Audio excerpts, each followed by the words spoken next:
James Holder, IFL TV, in association with MTK Global. We're back in Hull. With me, the pride of Hull, the mayor of Hull, the main man in Hull, Luke Campbell. How are you? I'm good. I just ain't got my chain on me today. So where's the giant key to the city? I know. You do what you want here. I wish. Does it feel good to be back here? Obviously, I know you've been in Miami. It must be a bit of a come down coming back to the weather that we've had of late. It feels great to be back here. I train away, so for them when I come back, I love this place. And then I get to fight in front of the home crowd. There's nothing better than that. So for me, that's fantastic. I must say, very brave move for yourself in going and relocating with Jorge Rubio the way that you have. What has it been like out there? And what do you think you've gained as a fighter with that experience thus far? It was a massive decision. It wasn't an easy decision. It was a family decision, and a very big step, like you say. It's completely different country, and it's not close. It's a good 9-hour flight. Not being the main man all the time as well. Not everybody's sort of on your case and wanting some of your time. Eh? Yeah. Did you find that beneficial? Most definitely. You see, when I go over there, it's camp. I'm in camp. I'm for 6 days a week. I train, I eat, I sleep, and that is it. I have 1 day off a week. I'm resting. But that's what camp should be like. I'm preparing for a fight. I'm preparing for someone trying to knock me out. So I want to get in there the best shape, physically, mentally, and everything to go with it. We've had a great camp, and now we're ready to fight.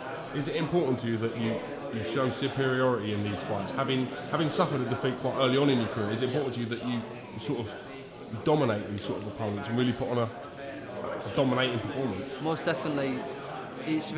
For me, it's very important to get the win, but most importantly, I need to impress. I don't just want to get the win, I want to impress doing it. I want to put a great performance on, show everybody the improvements that I'm making, and show everybody I'm going to be worthy for a world title shot, hopefully by the end of the year. I was just going to come to that. Do you think 2017 will be the year we see you get your chance to win a world title? I believe so. We've got to take care of business Saturday night and go from each and every one performance. But I believe this is my year. I believe it's my time.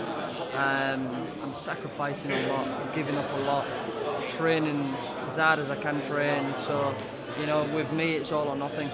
If I could hypothetically pick a route for you, if you could say to me, this is the route I want to go, I would like to go this direction and challenge for this belt, what route? What would be your preferred route? To be honest, I don't particularly have one.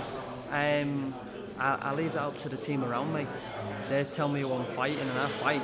I'm not a fighter to stand back saying, I don't want to fight this guy, I'm not fighting that guy. I'm in the sport of boxing. It's in the entertainment business. I want to be the best, and by doing that, you've got to beat the best. So when the time's right for me to fight for a world title, I don't particularly care what route it is. Let's talk about your opponent on Saturday, Jairo Lopez. How much do you personally know about Lopez, and what has Jorge Rubio said about him? Yeah, we've seen him. We've seen footage of Lopez. We know he's a tough Mexican. This is no easy fight.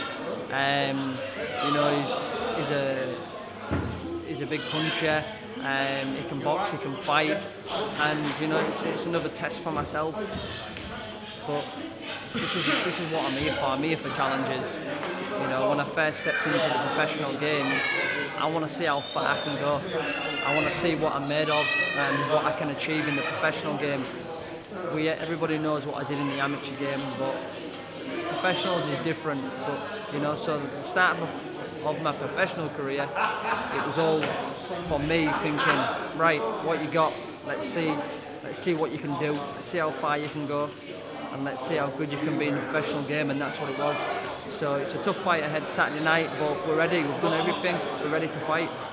We've seen a lot of the 2016 Olympians from Rio turning over, looking to make their way in the professional ranks, the likes of Joe Cordina, Lawrence Okoli as well, to name a few. What advice would you give to the likes of Lawrence and Joe and the other guys that are looking to turn over from the GB squad? What advice would you give them, having been there and made that transition yourself? I think it's just about having the right team around you, people that that's there for you day in, day out, and that's wants the best for you and manages your career and is very involved in who you're fighting and the path that you're going down, and let them take care of it. You know, you're the boxer, you concentrate on the boxing, and if you know that you've got that team around you, then you ain't got to worry about nothing else. Any pitfalls you would say to avoid? Is there anything you would say not to do? It's hard to say. You know, I believe everything in life happens for a reason, and it's all lessons learned in life. You know, they say that every lesson here is a lesson learned. So, you know, that being said, everybody makes mistakes, everybody does certain things, and it's what you pick up on that to how you develop as a fighter, as a person, and to know what direction you want to go in. All right. Wish you the best of luck on Saturday. Thank you. Good to have you back on Humberside, is that right?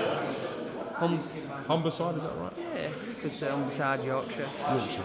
Yeah. Good to have you back in Yorkshire. Humberside and Yorkshire. Humberside. Yeah. And we look forward to a big performance from you on Saturday. Thank you very much. Cheers. Mate.